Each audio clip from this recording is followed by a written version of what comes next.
What is going on, you stallions and stallionettes? AK40 Kevin here in the gamer heaven. If you're a longtime fan of the Final Fantasy series or franchise like I am, you're probably waiting with great angst for Final Fantasy Remake Part 2.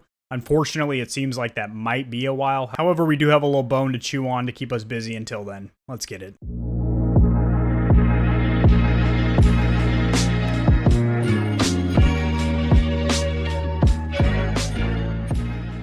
Alrighty guys, share my screen here. I do have an article pulled up. This just came out yesterday. This will be linked in the description below. Anytime I cover any news or any kind of topic like that in the gaming industry or community, I do cite my sources. So they're actually switching directors here. So longtime Square Enix director, I'm going to butcher these names, Tetsuro Nomura said that he will not be the director for Final Fantasy VII Remake Part 2. Instead, Naoki Hamaguchi, who was the co-director on Final Fantasy VII Remake, is actually going to be taking over as president, as the director in full capacity for that game. So, I mean, at least he was the co-director there. He has experience with the franchise working on Final Fantasy VII Remake, so I don't think that's a big issue or anything like that. What's kind of a big deal, though, is that we have no time frame whatsoever. They're not even saying, 22, 23, or anything like that. It is clearly in development right now, as they have chosen a new director, and it's obviously a project that Square Enix is working on, but like they said here, given how long some of the publishers' games have taken in the past, it might be a while until we see it publicly. So,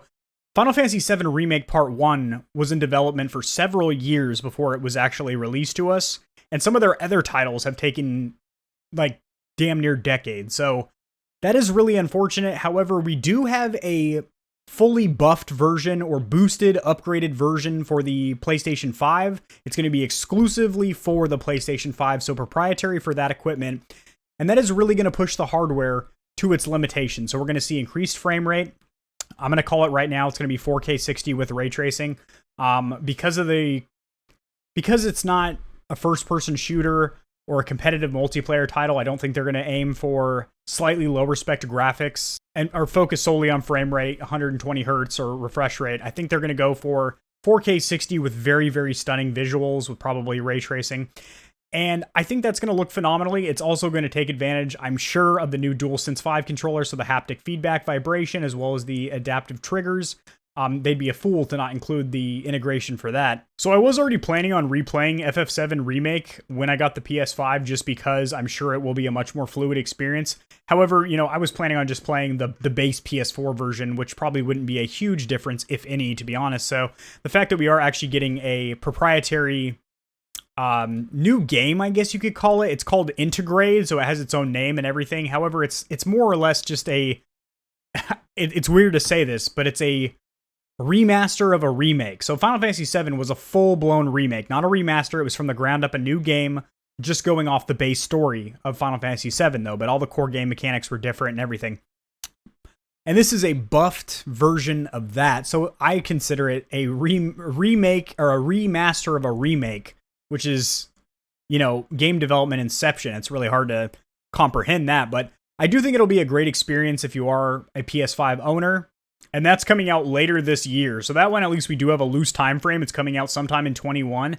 And then also in March, so that's next month here, we're getting the original game, Final Fantasy VII Remake, on PlayStation Plus. So, I mean, if you are a PlayStation Plus subscriber, sweet, you'll have that for you. I was going to say for free, but you're paying for the service. So technically included with your subscription there. So unfortunately, I personally do think it's probably going to be 1.5 to 2 years. That's just my loose speculation and analysis from the current situation with game development, how it's being handled by third and first party studios. I do think it's going to take about 2 years to get this out, especially because they want a fully polished product at drop. They don't want to have to come back and patch over a bunch of crap, Cyberpunk. So I think it's going to be a while, but I think it's going to be worth it. There's going to be a lot of other titles coming out in between now and launch that can keep us busy, but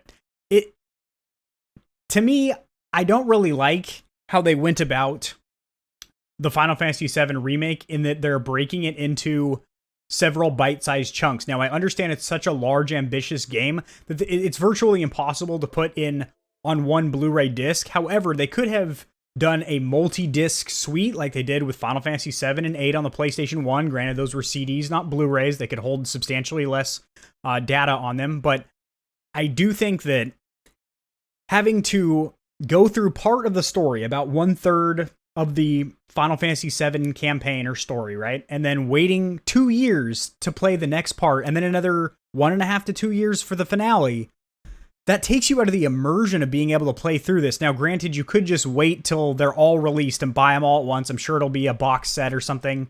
That'd probably be a couple $100, but it'll probably have a nice little collectible tin with some graphics and some fan art and stuff. But I'm sure you can get that and then just play through it in like all one, I was going to say one sitting, definitely not one sitting, but like one go through, right? I do get why they broke it into several parts. They wanted to do a lot of backstory telling, which they did. They did more character development and they went more in depth with little conversations that were just quickly in passing in Final Fantasy VII Original on PS1 are now like full blown, like 30-minute missions and stuff to give you like full fill out the story. And I get that, but just it is a little upsetting and takes you out of the immersion of the series to have to wait in between parts, if that makes sense. Well, drop in the comment section below your guys' thoughts on this. If you're a Final Fantasy VII fan and you're either excited to play the next part or you're just kind of bummed out that you have to wait. If you enjoyed the video, it was entertaining and informative, hitting the like button helps it to get seen by more people, kind of ticks the YouTube algorithm. Subscribe for more content like this. I cover a lot of news around the gaming community and industry, as well as tutorials helping you guys get set up streaming as well as YouTubing. And I'll see you guys in the next video. Peace.